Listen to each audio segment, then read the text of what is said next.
আমি প্রথমেই বাংলাদেশ সহ সারা বিশ্বে শ্রমজীবী কর্মজীবী মানুষের প্রতি জানাই একান্ত শুভেচ্ছা এবং ভালোবাসা।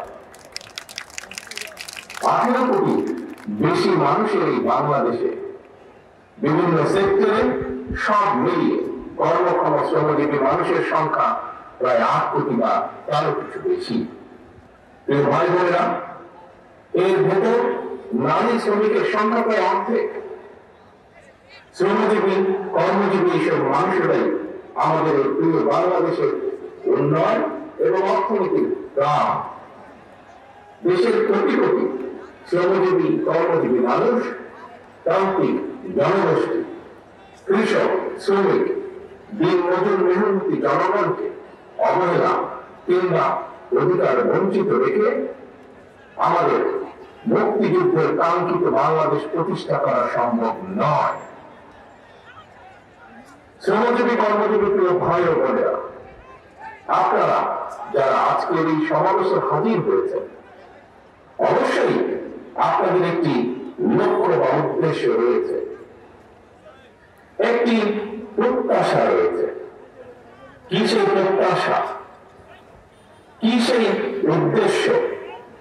সেটি হল এমন একটি গণতান্ত্রিক রাষ্ট্র, সরকার, সমাজ ব্যবস্থা, আপনাদের আমাদের প্রত্যেকের প্রত্যাশা, এমন একটি কর্ম পরিবেশ আপনাদের প্রত্যাশা, যে রাষ্ট্র এবং সমাজ আপনাদের প্রত্যাশা এবং প্রাপ্তি নিশ্চিত করবে।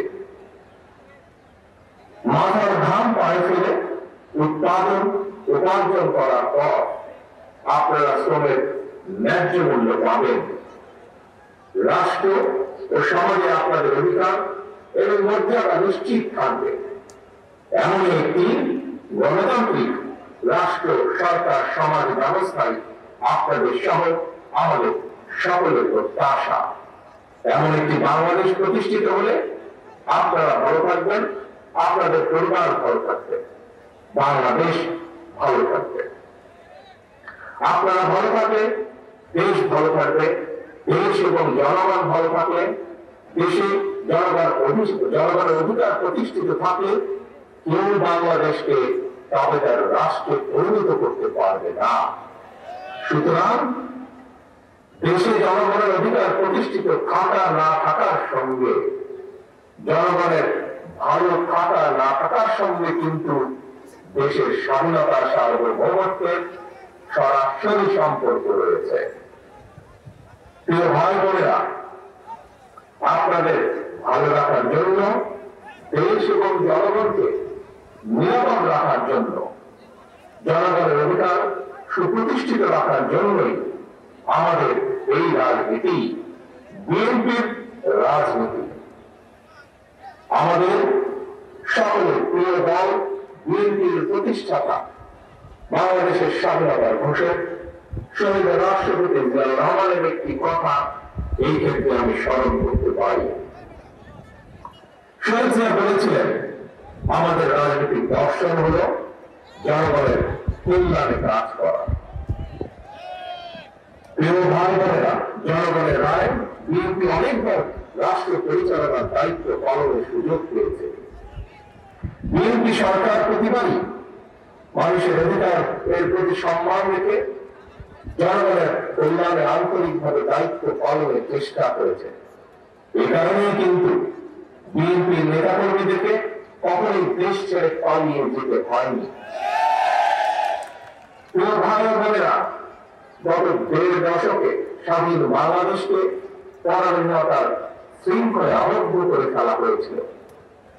দুর্নীতি, দুঃশাসন চালিয়ে পলাতক স্বৈরাচার জনগণের স্বাধীনভাবে বাঁচার অধিকার, ভোটের অধিকারকে কেড়ে নিয়েছিল, জনগণকে করেছিল ক্ষমতাহীন। হাজারো শহীদের রক্তের বিনিময়, বীর জনতার গণ অভ্যুত্থানে 5ই আগস্ট ফ্যাসিবাদের পতন ঘটেছে। কিন্তু ফ্যাসিবাদের পতন হলেও আজও জনগণের গণতান্ত্রিক রাজনৈতিক অধিকার এখনো সম্পূর্ণভাবে প্রতিষ্ঠিত হয়নি। এবং এই কারণেই শ্রমজীবী কর্মজীবী মানুষ এখনো তাদের নির্বাচিত প্রতিনিধিদের মাধ্যমে নিজেদের দুঃখ দুর্দশার কথাগুলো সরকারের কানে পৌঁছে দেওয়ার সুযোগ পাচ্ছে না। প্রিয় ভাই বোনেরা, এই ক্ষেত্রে আমি আপনাদের সামনে একটি উদাহরণ তুলে ধরতে চাই। আপনাদের নিশ্চয়ই সকলের কম বেশি জানা আছে, এবছর আলু চাষের সঙ্গে যারা জড়িত ছিলেন আপনারা সকলেই কম বেশি জানেন, দেশে কিন্তু এবছর বার্ষিক চাহিদার চেয়েও বেশি আলু উৎপাদিত হয়েছে। আলুর বাম্পার ফলনের কারণে কৃষকের মুখে কিন্তু হাসি ফোটার কথা ছিল, অথচ আলু উৎপাদন করে কৃষক ভাইরা এখন বিপাকে পড়েছে। একদিকে আলু উৎপাদনের খরচ ছিল দ্বিগুণ, অপরদিকে উৎপাদিত আলু সংরক্ষণ করতে গিয়ে কৃষক ভাইদেরকে দ্বিগুণ খরচ গুনতে হয়েছে। শিল্প কারখানা, গার্মেন্টস সহ প্রতিটি সেক্টরে শ্রমজীবী কর্মজীবী মানুষদেরকে এই ধরনের বহুবিধ সমস্যা মোকাবেলা করতে হচ্ছে। আরেকটি বিষয় আপনাদের সামনে আমি উল্লেখ করতে চাই, সেটি হল ফ্যাসিবাদী শাসনের অবসান হওয়ার পর এবছর রমজান মাসে নিত্য প্রয়োজনীয় দ্রব্যমূল্য তুলনামূলকভাবে সহনীয় ছিল। এই জন্য আমরা আমাদের দল এবং জনগণের পক্ষ থেকে অন্তর্বর্তীকালীন সরকারকে ধন্যবাদ জানাই। কিন্তু প্রিয় ভাই বোনেরা, রমজান শেষ হওয়ার সাথে সাথে পুনরায় চাল তেলের দাম বাড়িয়ে দেওয়া হয়েছে। চাল তেলের দাম বেড়েছে, কিন্তু মানুষের আয় রোজগার কিন্তু বাড়েনি। তাহলে জনগণ এখন তাদের এমন ভোগান্তির কথা তার কাছে কোথায় কিভাবে বলবে? প্রিয় কৃষক শ্রমিক ভাই ও বোনেরা, দেশে এখন প্রতিনিয়ত সংস্কার নিয়ে শোরগোল চলছে। গণমাধ্যমের খবর কিংবা টিভির টক শো সবখানে সংস্কার নিয়ে আলোচনা। কিন্তু সংস্কারের যে এই এত কর্মযজ্ঞ চলছে, এই কর্মযজ্ঞে দেশের শ্রমজীবী মানুষের কণ্ঠস্বর কোথায়? কৃষক শ্রমিকরা তো গ্রামীণ অর্থনীতির মূল চালিকা শক্তি, তাহলে তারা কোথায়? তার কাছে কিভাবে তাদের সমস্যা সম্ভাবনার চিত্র তুলে ধরবে? কে তাদের প্রতিনিধি? রাজনৈতিক দলের প্রতিনিধি হিসাবে আমরা মনে করি প্রান্তিক জনগোষ্ঠীর দুঃখ দুর্দশার সমস্যা সম্ভাবনার কথাগুলো যাতে রাষ্ট্র এবং সরকারের কানে পৌঁছে, এই জন্যই জনগণের প্রত্যক্ষ ভোটে নির্বাচিত জনপ্রতিনিধি, নির্বাচিত জাতীয় সংসদ এবং নির্বাচিত সরকার প্রয়োজন। কারণ জনগণের প্রত্যক্ষ ভোটে নির্বাচিত প্রতিনিধি, নির্বাচিত সরকার অবশ্যই জনগণের কথা শুনতে বাধ্য। ভাই বোনেরা, জনগণের কাছে জবাবদিহিমূলক সরকার প্রতিষ্ঠার জন্য রাষ্ট্র, রাজনীতি এবং সরকারের সংস্কারের জন্য বাংলাদেশের পক্ষে রাজনৈতিক দলগুলোর সঙ্গে আলোচনা করে 2023 সালে বিএনপি 31 দফা সংস্কার কর্মসূচি ঘোষণা করেছিল। সংস্কার কর্মসূচি নিয়ে বর্তমানে বিএনপি সারা দেশে জনগণের বিভিন্ন শ্রেণী পেশা জনগণের সঙ্গে সংগ্রাম করে চলেছে। পাশাপাশি সংস্কার কর্মসূচি বাস্তবায়নে বিএনপি অন্তর্বর্তীকালীন সরকারের সাথেও আলোচনা করছে। কারণ রাষ্ট্র রাজনীতির গুণগত পরিবর্তনের জন্য যেমন সংস্কার প্রয়োজন, একইভাবে জনগণের রাজনৈতিক ক্ষমতা নিশ্চিত করার জন্য, জনগণের ভোটের অধিকার প্রতিষ্ঠার জন্য প্রয়োজন নির্বাচন। বিএনপি মনে করে সরকার এবং নির্বাচন উভয়টি প্রয়োজন। অন্তর্বর্তীকালীন সরকারের প্রতি আহ্বান, আপনারা একটু সতর্ক থাকবেন। অন্তর্বর্তীকালীন সরকারের একটি অংশ সংস্কার এবং নির্বাচনকে মুখোমুখি দাঁড় করিয়ে ফ্যাসিবাদ বিরোধী রাজনৈতিক দলগুলোর মধ্যে সুপরিকল্পিতভাবে রোদ উস্কে দিতে চায়। গণতান্ত্রিক আমি জনগণের মনে এই ধরনের বিশ্বাস জন্ম দিতে শুরু করেছে। তাদের কাছে আমাদের আহ্বান, স্বল্প মেয়াদী এবং দীর্ঘমেয়াদী সংস্কার প্রস্তাবনা প্রণয়ন করুন। কোন রাজনৈতিক দলের আপত্তি নেই, তবে পাশাপাশি প্রয়োজনীয় সংস্কার সম্পন্ন করে আইন শৃঙ্খলা বাহিনী, বিচার বিভাগ এবং নির্বাচন কমিশনকে প্রস্তুত করুন। সুনির্দিষ্টভাবে আগামী জাতীয় নির্বাচনের রূপরেখা ঘোষণা করুন। অন্তর্বর্তীকালীন সরকারের কর্মপরিকল্পনা পথনকশা গণতান্ত্রিক জনগণের সামনে সুস্পষ্ট থাকলে জনগণের সন্দেহ সংশয় কেটে যাবে। প্রিয় দেশবাসী, ফ্যাসিবাদ মুক্ত বাংলাদেশে জনগণের ভোটে জনগণের কাছে জবাবদিহিমূলক সরকার প্রতিষ্ঠার জন্যই বিএনপি সহ বাংলাদেশের গণতান্ত্রিক রাজনৈতিক দলগুলো অন্তর্বর্তীকালীন সরকারকে নিঃশর্ত সমর্থন দেওয়া অব্যাহত রেখেছে। তবে গণতান্ত্রিক জনগণ মনে করে অন্তর্বর্তীকালীন সরকারের প্রতি অনির্দিষ্টকালের জন্য সমর্থন অব্যাহত রাখা যৌক্তিক নয়। পলাতক স্বৈরাচার দেশে আর যেন মাথা চাড়া দিয়ে ওঠার সুযোগ না পায়, এজন্যই জনগণের কাছে জবাবদিহিমূলক সরকার প্রতিষ্ঠা অত্যন্ত জরুরি। ফ্যাসিস্ট কিংবা স্বৈরাচার হওয়ার মন্ত্র দেশের সংবিধান কিংবা দেশের আইনে লেখা থাকে না, বরং সংবিধান বা আইন না মানার কারণে ফ্যাসিবাদের জন্ম হয়। একজন ব্যক্তি বা গোষ্ঠী যখন থেকে নিজেকে কিংবা নিজেদেরকে একমাত্র অনিবার্য অপরিহার্য মনে করে, জনগণের উপর একক সিদ্ধান্ত চাপিয়ে দিতে শুরু করে, তখন থেকেই ফ্যাসিবাদের যাত্রা শুরু হয়।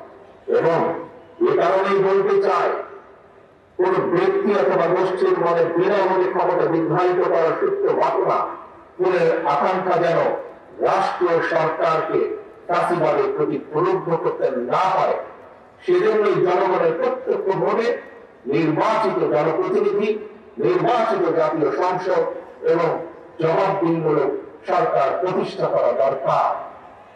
নিয়মিত গণতান্ত্রিক চর্চার মধ্য দিয়ে দেশে মানুষের অধিকার সুরক্ষিত হয়ে উঠে রাষ্ট্রীয় রাজনীতিতে গণতন্ত্র প্রাতিষ্ঠানিক ভিত্তি পায়। প্রিয় ভাই বোনেরা, জনগণের সরাসরি ভোটের মাধ্যমে দেশের সরকার গঠিত হয়, সরকারের পরিবর্তন ঘটে, এটি বিশ্বের গণতান্ত্রিক রীতি। তবে রাষ্ট্র স্বৈরাচার কিংবা ফ্যাসিবাদের কবলে পতিত হলে গণবিপ্লব কিংবা গণঅভ্যুত্থানের মাধ্যমেও ফ্যাসিবাদী সরকারের পরিবর্তন হয়, তত্ত্বাবধায়ক কিংবা অন্তর্বর্তীকালীন সরকার গঠিত হয়। এ ধরনের বিশেষ পরিস্থিতির সরকার অবৈধ নয়, তবে এ ধরনের বিশেষ পরিস্থিতির সরকার কখনোই জনগণের সরাসরি ভোটে নির্বাচিত সরকারের বিকল্প নয় এবং বিকল্প হতে পারে না। প্রিয় দেশবাসী, এবার আরো একটি গুরুত্বপূর্ণ বিষয়ের দিকে আপনাদের দৃষ্টি আকর্ষণ করতে চাই। আভ্যন্তরীণ যুদ্ধে লিপ্ত মিয়ানমারের রাখাইনে মানবিক সাহায্য পৌঁছানোর জন্য বাংলাদেশের করিডোর হিসাবে ব্যবহারের অনুমতি দেওয়ার ব্যাপারে অন্তর্বর্তীকালীন সরকার নাকি নীতিগতভাবে সিদ্ধান্ত নিয়েছে। দেশের স্বাধীনতা সার্বভৌমত্বের সঙ্গে জড়িত এমন একটি স্পর্শকাতর বিষয় সিদ্ধান্ত নেওয়ার ক্ষেত্রে অন্তর্বর্তীকালীন সরকার কিন্তু জনগণকে জানায়নি, এমনকি জনগণের প্রতিনিধিত্বকারী রাজনৈতিক দলগুলোর সঙ্গে কোনোই আলোচনা করার প্রয়োজন বোধ করেনি। দেশের জনগণকে না জানিয়ে অন্তর্বর্তীকালীন সরকার এ ধরনের সিদ্ধান্ত নিতে পারে কিনা কিংবা নেওয়া উচিত কিনা, এই মুহূর্তে সেই বিতর্ক আমি তুলতে চাই না। তবে দেশের স্বাধীনতা প্রিয় জনগণের মনে করে করিডোর, স্বাধীনতা প্রিয় জনগণ মনে করে করিডোর দেওয়া না দেওয়ার বিষয় সিদ্ধান্ত আসতে হবে জনগণের কাছ থেকে। সিদ্ধান্ত আসতে হবে জনগণের প্রত্যক্ষ ভোটে নির্বাচিত জাতীয় সংসদের মাধ্যমে। এই ধরনের পরিস্থিতিতে গণতান্ত্রিক বিশ্বের দেশে দেশে এটাই নিয়ম, এটাই রীতি।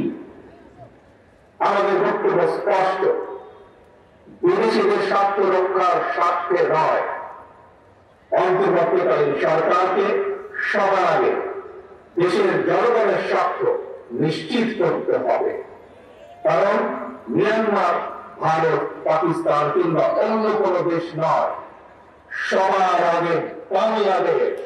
এটি হতে হবে আমাদের, এটি হতে হবে আমাদের একমাত্র লক্ষ্য। সারা দেশের শ্রমজীবী, কর্মজীবী ভাই ও বোনেরা, আমি বিশ্বাস করি, বিএনপি বিশ্বাস করে, তৃণমূলের জনগণের রাজনৈতিক এবং অর্থনৈতিক ক্ষমতায়ন ছাড়া শ্রমজীবী, কর্মজীবী মানুষের ভাগ্যের পরিবর্তন সম্ভব নয়। শ্রমজীবী, কর্মজীবী মানুষের অধিকার উপেক্ষা করে কোন রাষ্ট্র এগিয়ে যেতে পারে না।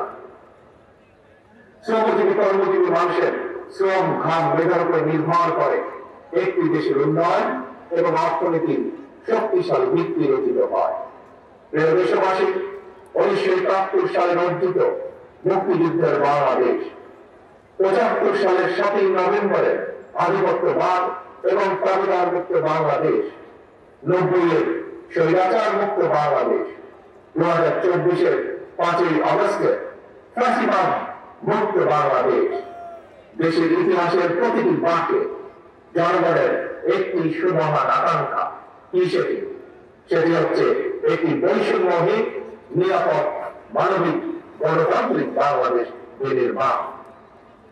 আজকের এই বিশেষ দিনে দেশের কৃষক, শ্রমিক, মেহনতি মানুষ দল, মত, ধর্ম, বর্ণ নির্বিশেষে দেশের গণতান্ত্রিক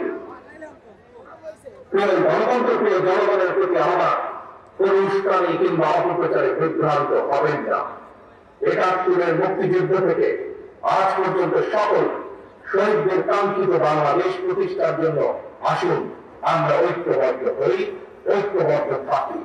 কারণ অনেক সুযোগ নিয়ে পরাজিত, পলাতক অপশক্তি যাতে আর পুনর্বাসিত হবার সুযোগ না পায়, এই ব্যাপারে সতর্ক এবং সজাগ থাকার আহ্বান জানিয়ে কৃষক, শ্রমিক, মেহনতি মানুষ, গণতান্ত্রিক আমি জনগণের সাফল্য কামনা করে আমার বক্তব্য শেষ করছি।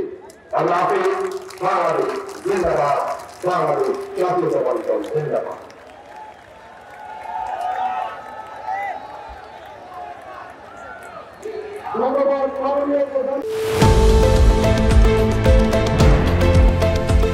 দেশের পাশে, বিশ্বের সাথে, মেট্রো টিভি।